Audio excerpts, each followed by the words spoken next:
In 1866, a flock of birds flew over Ontario, Canada. It took 14 hours to pass. 14 hours. The flock was 1 mile wide, 300 miles long, and contained an estimated 3.5 billion birds. The sky went dark, not from clouds, from birds. People on the ground described the sound as a continuous roar, louder than any storm they had ever heard. The droppings fell like snow. Trees bent under the weight of roosting birds at night. When the flock finally passed, people stood in silence, because nothing in human experience had prepared them for what they had just witnessed. The largest congregation of animals ever recorded in human history. 3.5 billion passenger pigeons in one flock in one afternoon over one state on September 1st, 1914.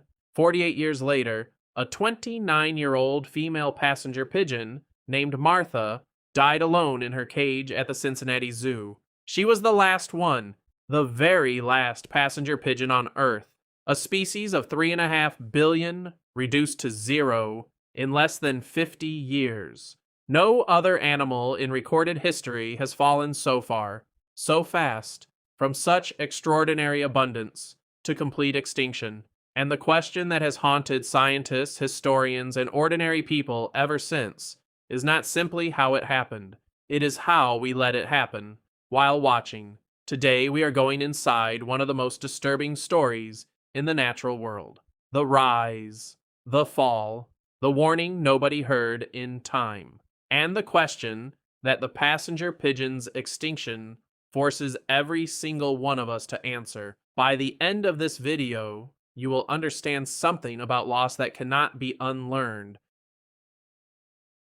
To understand what was lost, you first need to understand what existed, because the passenger pigeon was not simply a bird, it was a force of nature, a biological phenomenon so extraordinary that the scientists who studied it struggled to find adequate language. At its peak, the passenger pigeon was the most numerous bird species on Earth, possibly the most numerous bird that has ever existed. Estimates of the total population range from 3 billion to 5 billion individuals in North America alone.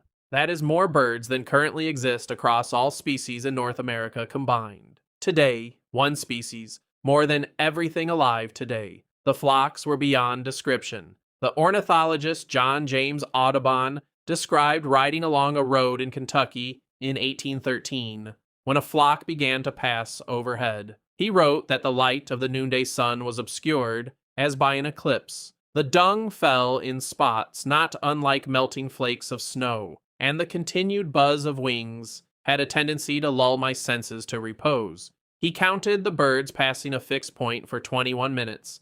He stopped counting at 163 flocks. He estimated that what he had seen represented over 1 billion birds from a single afternoon in a single state. When these flocks roosted at night, they broke branches from trees simply from the weight of their numbers. Forests were transformed. The ground beneath a roost site would be covered in droppings to a depth of several inches. Trees within the roost area would be stripped of branches. The ecological impact of a passenger pigeon roost was comparable to a weather event, a localized natural disaster that the forest had evolved alongside for millions of years and then recovered from, because the flock moved on and the forest began again.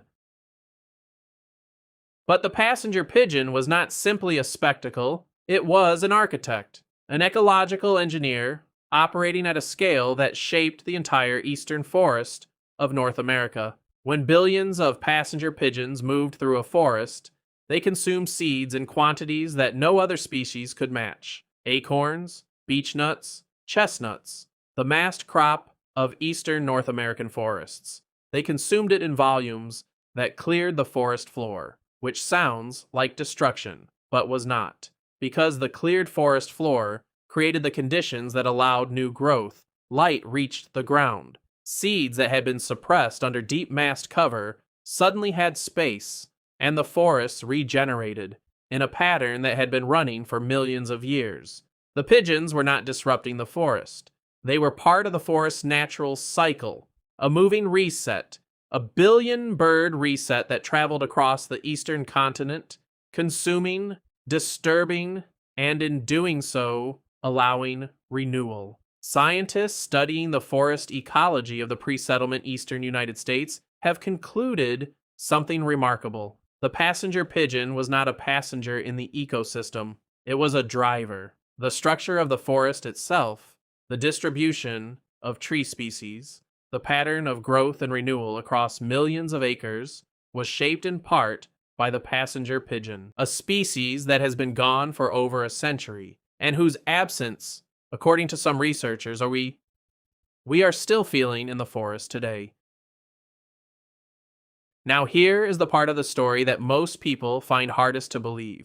3 billion birds gone in 50 years. Not slowly, not gradually, gone. The simple answer is hunting. But the simple answer does not capture the scale of what actually happened, because hunting alone, even hunting on an enormous scale, should not have been able to eliminate 3 billion birds in 50 years. The mathematics don't work. 3 billion is an almost incomprehensible number, and for decades, that incomprehensibility was exactly the problem. People looked at flocks that darkened the sky for 14 hours and concluded that no human action could make a meaningful dent in something so vast. The supply seemed infinite, so the killing continued. Professional hunters followed the flocks, using nets that could trap thousands of birds at once, using poles to knock birds from their roosts at night, shooting into flocks so dense that a single shot could kill dozens. In 1878, in a single nesting site in Michigan,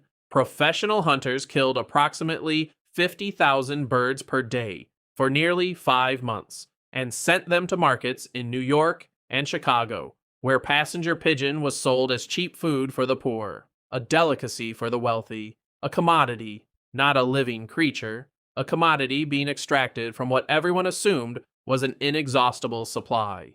But here is the biological reality that nobody understood at the time. The passenger pigeon was not like other birds. Its survival strategy was built entirely around massive numbers. The flocks were not just a characteristic of the species, they were a necessity. Passenger pigeons needed enormous groups to breed successfully. Below a certain flock size, the breeding instinct did not trigger properly. The colonial nesting behavior that had worked for millions of years required millions of birds to function. As hunting reduced the population, the flocks shrank. And as the flocks shrank, the breeding success rate collapsed. Not gradually, suddenly, a threshold was crossed, a number below which the species could no longer sustain itself, and once that threshold was crossed, the collapse was not slow. It was catastrophic. 3 billion became 1 billion. 1 billion became 100 million. 100 million became 1,000. 1,000 became 1. Martha, alone in Cincinnati, in 1914. The last confirmed wild passenger pigeon was shot in Ohio in 1900 by a 14-year-old boy with a gun, who did not know he was pulling the trigger on the last wild member of a species, who probably could not have imagined that such a thing was possible, because nobody imagined it was possible, not even the scientists, not even the conservationists who were beginning to raise alarms. The scale of what had existed made the scale of the loss almost impossible to process. 3 billion birds. You do not expect 3 billion birds to simply be gone. After the wild population collapsed in the late 1880s, a small number of passenger pigeons remained in captivity. Breeders attempted to sustain the population, but the birds did not breed well in captivity. The same colonial instinct that had made them so successful in the wild made them struggle in small groups. They needed millions, they had dozens, and one by one the captive birds died, until only Martha remained, named after Martha Washington, living in the Cincinnati Zoo, where she had been born in 1885. Zoo staff described her in her final years as moving slowly around her cage, no longer flying much, watched by visitors who came specifically to see the last of her kind. On the morning of September 1st, 1914, a keeper found Martha dead on the floor of her cage. She was approximately 29 years old. When she died, a species that had once numbered 3 billion, that had darkened the skies of North America for millions of years, that had shaped the forests of an entire continent, ceased to exist completely, permanently, forever. If this story is hitting you somewhere deep, hit like right now so more people can hear what happened to these birds. Now here is the part that scientists want you to sit with, because the passenger pigeon's extinction was not inevitable. It was not the result of a disease, not a natural disaster, not a meteor. It was a choice made by millions of people over 50 years, each of whom looked at the sky full of birds and made the reasonable assumption that something so vast could never run out. This assumption has a name in ecology. It is called the tragedy of the commons, the idea that a shared resource, exploited by many individuals, each acting in their own interest, will eventually be depleted. Even if every individual believes that their own contribution to the depletion is too small to matter, the hunter in 1860 who killed 1,000 birds in a day was not thinking about extinction. He was feeding his family, or running a business, or following a practice that everyone around him was following. The businessman who bought the birds for his restaurant was not thinking about extinction. He was responding to market demand. The customer who ordered passenger pigeon for dinner was not thinking about extinction. He was eating what was available and affordable. None of them caused the extinction. All of them caused the extinction. And here's the part that makes the passenger pigeon story more than a historical tragedy. Since 1914, the total number of individual birds on Earth has declined by approximately 30%. 3 billion birds gone from North American skies since 1970. Not passenger pigeons, all birds. 3 billion individual birds across all species in 50 years. The same time scale, the same scale of loss, and the same fundamental cause: human activity, habitat loss, pesticide use, climate change, each individual human action too small to feel like it matters, each collective human action adding up to something that looks very much like what happened to the passenger pigeon. 3 billion birds, one species, 50 years, gone. Not because they were weak, not because they were poorly adapted, not because nature selected against them, because we did not believe that something so vast could be lost.